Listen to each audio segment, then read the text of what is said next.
what up? Yeah, let's go. Tool it down, get down on the floor. Get down on the floor. Yeah, let's freak tonight. Tool it down, get down on the floor. Get down on the floor. Yeah, let's freak tonight. All my ladies get down on the floor. Cause don't boy shy, he take down. Today, I have the distinct pleasure of speaking with a local celebrity who is as versatile in his professional endeavors as he is in his personal style. He's a community activist, an advocate for the children. Ladies and gentlemen, my friend, Mr. Malik Shaheed. How you doing, Nicole? Hi, Malik. So good to sit with you and talk with you today. I'm excited. I feel like there's so much to unpack about who you are today and all that you've done, but I want to take it back and start, before we get to Malik the man today, let's start with Malik the youth. Okay. I want to know, what kind of youth was Malik Shaheed? I grew up in a single parent household. I was taken care of by my mother, my grandmother, in Little Burdgundy. And I used to play a lot outside, and people say I was goofy, you know what I mean? And but love sports, love to be outside, and love hanging with my friends. You know, we had a very close bond in Little Burdgundy, my friends and I. And in my research, I read that it feels like you've always had an ambitious entrepreneurial spirit. At 13 years old, you started with the barbershop in the basement? Yeah, I had my own barbershop in the basement. Before that, 11 years old, I was delivering newspapers, a local newspaper, La Voix Pop. Oh, you're taking us back. Yeah. 11 years old, doing, getting some money. So yeah, I've always been independent And to what do you attribute that type of ambition at such a young age? I needed money, right? So I needed something to do to get the money. So I just, fell in. It was a coincidence, the whole barber thing. I started cutting my own hair, and then started cutting my friends' hair, and people saw I had a talent. And they called you the Master Fader. The Master Fader. They still call me the Master Fader today. So you, as a youth, you were very ambitious, and you went for what you wanted. And today, you are a huge contributor in giving children the opportunity to be their own go-getter. Congratulations on 10 years with Youth Stars, your foundation. Yes, thank you. Why don't you tell us a little bit about that? So Youth Stars Foundation is all about inclusivity, diversity. We work with all types of kids, whether they're on the spectrum, whether they have anxiety, whether they're temperamental, whether they're just average kids, whether they're kids with talent. We just want to give them all opportunities. And we promote a lot of healthy living habits, and we use sports and arts to promote educational things. So we do anti-bullying tours, we do stuff on mental health awareness. We have big camps that are really focused on getting up and moving and health.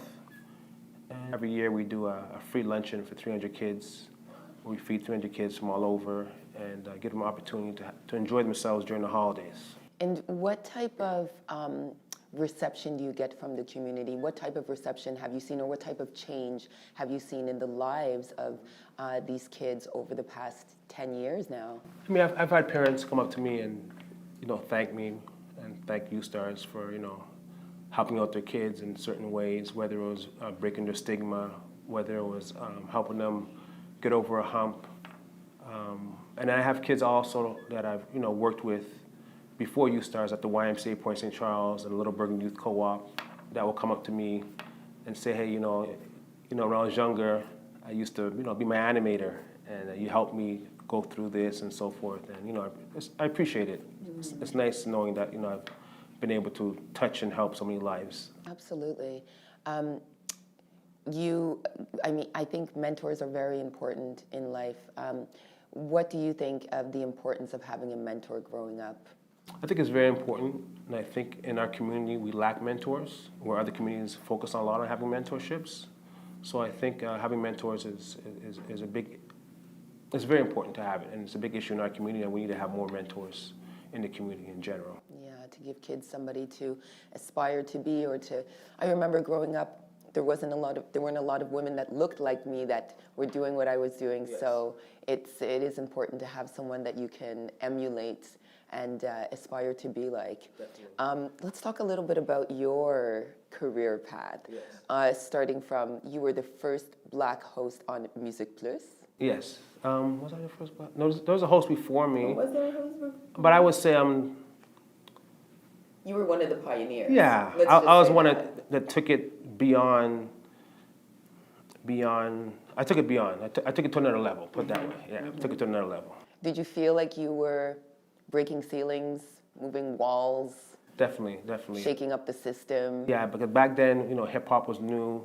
The French hip hop was new. There's a lot of energy, and I had a lot of experience already. Producing my own shows and my events. So it just went hand in hand with what I was doing. Creating my own tours.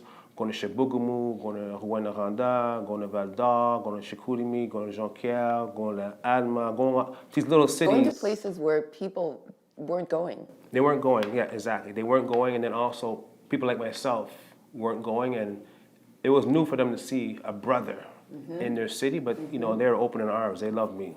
Yeah, and I think in turn what the results were probable, giving the communities a voice, communities that maybe were always under the radar. And at MusiquePlus, it was so important for me to be democratic, to give opportunity to everybody. Whether you were from the hood, whether you're from the banlieue, whether you're from our région, whether you're from Montreal, as long as you made an effort and your stuff was half decent, I gave you opportunity to come on the show. Right, half decent. Yeah. Well, because back then they were starting, it was new. For sure, it was new. Yeah.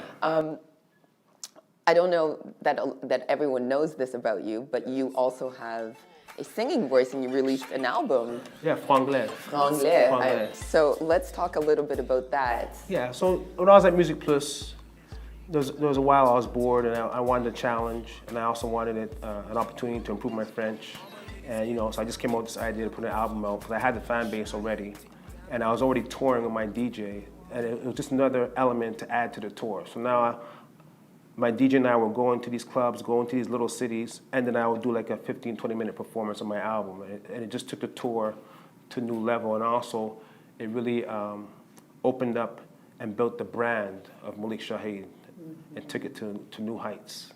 And the brand Malik Shaheed that is building strong today. Yes. Do you feel that you also, with this album, Franglais, helped bridge maybe the gap between the Anglophone and the Francophone communities? Most definitely, because, there was Domatic doing it, Sans Pression doing it, but I was talking it every day on TV. Yeah. You know what I mean? Like, I had that American Quebecois swag, and people were in awe of it. Like, they were like just tripping, bugging out on it. And I would come up with these crazy expressions in French and English, and kids will emulate them, So it was really cool knowing I was a pioneer of, I would say one of the waves of Franglais. One of the first waves of Franglais. It was there before I started, but in terms of the influence of that hip hop generation, I was definitely one of the people who put Franglais on the map. I recognize Franglais as an actual third or fourth language. It is. It really is. I find myself going back and forth all the time with my friends. Yeah. Ça, c'est Montréal pour vous. C'est Montréal, bravo. So you've worked for major outlets as CJAD, Bell Media. Yes. We have seen you interview some of the world's biggest stars, including Beyoncé, Queen Bee, Jay-Z, Pink, Eminem. 50 Cent, Eminem. The list goes on and on and on and on. You are recognized as a celebrity interviewer. How did you decide that was what you wanted to do? You know what? It happened by coincidence. I am an event producer by nature. I can produce anything. I can produce camps. I can produce tours on anti-bullying. I produce tours on contre la toxicomanie. So anything you give me, I can produce. And what was happening is we were doing parties, and we were looking for different ways to promote our parties. So one day I went to MusiquePlus, I brought my flyer there, and they announced it, and then I started bringing people there, my flyer again, and then one day the music director, Mr. Benoit Vanas, says, Malik, I want to speak with you. So I thought I was in trouble. He says, each time you come here, you bring a different dimension and uniqueness to the show, and you bring cool people. We want you to be our dance coordinator. I know nothing about dance, But what I do know is I'm a go-getter, I'm a hustler, and I know how to make things happen. And a self-proclaimed hype maker. Yes, definitely. So for me, I would just go to clubs. I already had contacts, so I was a club promoter, and I would just go to all the best dancers, invite them on the show, and then from there, it just blew up of me, becoming that celebrity reporter, because I started as a researcher, then a coordinator, then a producer, and then a reporter, and then from there they saw my talents and gave me the opportunity. Do you remember? Sorry to interrupt. Do you remember your first celebrity interview? Yeah. So my first celebrity interview was with a group called The Truth in Toronto. I was going to Toronto for Canadian Music Week because I wanted to learn about the business. So I was new at MusiquePlus. And they said, hey, Malik, there's a group over there that, that wants, be interviewed. I know nothing about interviews. So, I went over there, I did my best, and I showed it to my my productrice, who was Joanne Menard, and she said, okay, not bad. We have Wyclef coming to town. Would you like to interview him? But I already had known Wyclef because I had promoted shows for Wyclef before. Okay. So I had a rapport with Wyclef. And then when I did that Wyclef interview, the energy, the swag, the charisma, it just took it to a new level, and they just started giving me different interviews to do. Nice. Yeah. That's a really good place to start. Oh yeah, definitely. So do you have a favorite interview of all the interviews you've done so far? Is there a favorite or a standout, and why? So the two interviews that I feel that stand out was the one with 50 Cent. Because at the time when 50 Cent, I did a 50 Cent interview. I interviewed him like 3 or 4 times, but when I interviewed him the first time, everyone was focusing on him being shot 9 times. Mm-hmm. But I went on there, when I did the interview, it was more focusing, I want to know who you are. I want to know different things that no one was asking. And I remember the interview was so good, I was getting calls from Toronto and different parts of Canada saying, hey, I saw you with 50 Cent. Because what had happened was, the Much Music VJ at the time, he was focusing on whatever all the other reporters were focusing on. And Much Music had called MusiquePlus for them to send my portion of the interview for them to add it to their special 50 Cent. Wow. So that's when I knew, you know what, I had something different. Yeah, I had something different. And then Eminem, I remember I was at the University of Montreal. He was doing a show. All the reporters from the city were there. But I know how the hip-hop game is. They say they're not going to do it or they come very late. So what happened was we were waiting for hours. Everybody left. I told my cameraman, just wait it out. And then like all of a sudden they said, Malik, Eminem is ready for you. And I was the only reporter left. Oh, wow. So like I was the first really one in Quebec to really get that exclusive interview with Eminem. So I mean, those are the two that stand out. I mean, definitely the interview with Destiny's Child was very fun. It was very animated. I have to ask for the people. Yes. For the people, I'm asking this. Yes. You got to tell us a little something about interviewing Beyoncé. I mean, just the presence. So when I interviewed, what you can. What I noticed about Beyonce is I knew right away she was a leader of that group, and she was a mature one, and you saw that she had those qualities of being able to be a leader and answer questions. She just had it. Mm-hmm. You know what I mean? Oh yes, I do. Another fun interview also I did was Little Kim. Oh. Yeah, Little Kim. She was loving my French. You know what I mean? Telling me, I want your phone number and all that stuff. I told Little Kim in Burgundy style, you ain't calling me. You ain't calling me. So that was fun. You clap back. Okay. Yeah, that was fun. Very, very good. It was fun. I love that. I have to throw this in for posterity. Yes. You are Mr. November. Yes. In November. Yes, in the Black History Month calendar of this year. Yeah. How do you feel about being Mr. November? It's quite an honor. To be honest, I'm happy, but it was long overdue. And that's one of the qualms I have about our community. It's too much of infighting and jealousy. At the end of the day, if people deserve something, just give it to them. Mm-hmm. Like that's something I felt I should have got when I was at MusiquePlus, because I was like the hottest thing back then. Mm-hmm. And so for me, so many years later, only recognizing what I'm doing, I'm happy it happened, but I was kind of disappointed that they only recognize me now. Because, you know, and I saw a lot of people that were in the calendars, you know, kudos to them, but they don't have the CV of what Malik has done for just not the black community, but all communities in Quebec in general. Absolutely.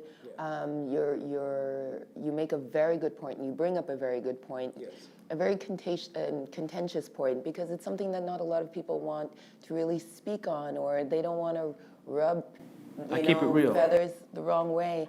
But speaking to the community in terms of, you know, sometimes it takes time for people to meet you where you are, right? For them to catch up to where you are.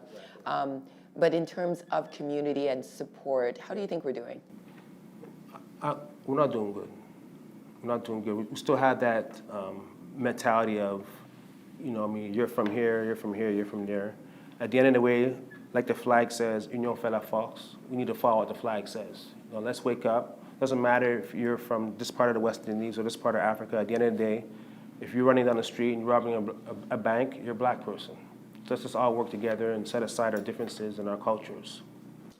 Well, I throw my hat into that, because that is, we do need to uplift each other and We do. and really have each We're other's far back. behind. I mean, people, you know, I see different cultures coming to Canada and to Quebec, and they're just advancing way ahead of us. Yeah, they're united. Yes, Yes. exactly. There you said it, united. Yes, but there's room for improvement. There's always room for improvement, and putting voice to it today, and every other day will slowly progress our process. And Definitely. yeah, we're doing our part. Okay. So let's talk a little bit about a couple of festivals that you have going on. I know that there is the Youth Music and Dance Festival that you do that targets kids from ages 6 to 18. Tell us a little bit about that. So that's something that we do in order to promote interculturalism. So multiculturalism is a thing of the past, and it's all about interculturalism now, which is more, you know, getting people to really know who you are and what your culture is about. So just not saying I'm black, that's it. No, we want to know exactly what makes, you know, your culture unique, what makes it different. So it's really bringing people into your culture. And Quebec has changed. Montreal has changed. It's not what it was many years ago. It's very, very diverse. You have cultures from all over the world. And we have to be able to break the stereotypes when we see people. So that's the goal of that festival, is to unite everyone, and for us to break stereotypes and unite and just share our culture and heritage together. And more importantly, the reason why we started at such a young age, 6 years old, is because we feel those are the ages where the stereotypes begin. So let's break those stereotypes at an early age and open people's minds up. Very good point. Okay, I'm gonna switch gears a little bit now. Switch gears. Okay, let's switch gears a little bit now. Okay, so you're definitely known for your style and your personal style. I mean, it is there. You have a very fashionable palette. How would you describe your personal style? Versatile. Versatile. Versatile, definitely. Avant-gardist. You know, with a touch of what's happening today, and then a touch of vintage, retro style. Oh, I like that. I think every good recipe has a few different spices in it, right? Definitely. Yeah. Okay, so what has been up to now your greatest lesson and your greatest failure? Greatest lesson. Greatest lesson, professionally or personally? I don't know if it's my greatest lesson, but at a young age, in high school, it was very important to always be cool with everyone, because you never know who you're going to meet up in the future with.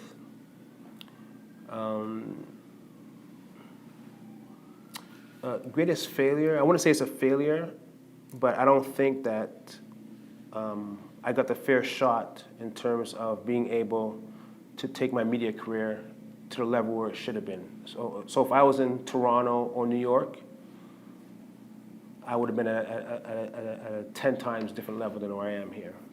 So I don't think it's a failure. I think it's made me a lot stronger, but I just think that here in Quebec we have to realize that, you know, we're becoming more diverse, more cultural, and we have to give other people opportunities. Yes, and you know, it's people like you, Malik, I say this humbly, but it's people like you that keep Montreal moving forward and Yes. keep us on the minds of people. And it takes people like that, or else we will fade into the background. I remember a time in my life where, you would see those posters of like New York, Paris, London, and Montreal was always on those posters. And I remember a day when I looked up at those posters and Montreal was off the poster. And I was like, where did we go? But we're still here. Yeah, we're still here. Yeah, we need to keep reminding people, locally and internationally, that we have something to say. Definitely. Yeah. Definitely. Okay, so I want to know how you would describe yourself, Malik Shaheed, in 3 words or less. Go-getter, versatile, multitasker. I like those. Very strong words. Okay, we're going to play a little game. Let's play that game. All right, a little game, a little rapid-fire question, all right? All right. So we want to get as much spontaneity, as little thinking, and as much spontaneity as possible, okay? right. First question, would you ever travel to the moon? Yes. One thing you do when nobody's watching. Dance. What has been your worst job? Newspapers. What is your lifelong dream? To unite everyone. What is your fundamental message to community? Work together. What is your fundamental message to the youth? Be open-minded. What is your fundamental message to the world? Let's unite. Great. I think you did much better than I thought. It was fantastic. I want to leave you with the opportunity to say any final words that maybe we haven't spoke about, or that you feel that you want to put out there for people to hear. Well, I want to thank yourself for doing this interview. Thank you. I want to thank the Mavens team and Vocus Magazine for giving me this opportunity to do this interview. And I just want to say that, we got to work more together. We got to break the stereotypes, and let's put Montreal back on the map where it needs to belong. Absolutely. You know what? Before we go, Malik, I do have one final question for you. It's a little bit maybe controversial, but I'm interested to know your take on it, especially since you work with the youth. So since the legalization of marijuana, Yes. I want to know if you have noticed in the communities, if people have come to you, are there concerns? Are you concerned? What is the word you're saying to the kids about this? And how do you think it will change this structure of communities? I think that we have to do what we did when we were younger. Remember, we used to have non-smoking campaigns. They were very big when we were younger. Just do the same thing. Explain the effects of cannabis at a young age, like they used to do, and do big campaigns out of it. Is this something you talk to your kids about? Yeah, definitely talk about it. Good. That's important. Excellent. Yeah. Well, Malik, I've known you for so many years. Yes. You've only gotten better and better. Thank you. And I feel like the best is still yet to come. Yes, yeah. And of course, you're one of the greatest interviewers in the city. I appreciate that. Thank you so much. You got to get back into it. I know. I'm on it. Okay, Ear good. to the ground. Yeah, ear you to got to the get ground. back into it. Yeah. Thanks for keeping the door open. Of course, always. Yes. I wish you all the best, Malik. Thank you. One love always. Thank you. Yes, my boy. Get down on the floor. Yeah. All my ladies get down on the floor. C'est ton boy Shaheed, take down avec le flow. Oui, tu veux voir, j'ai le crown et le mot. Tu veux voir, j'ai le style et les mots.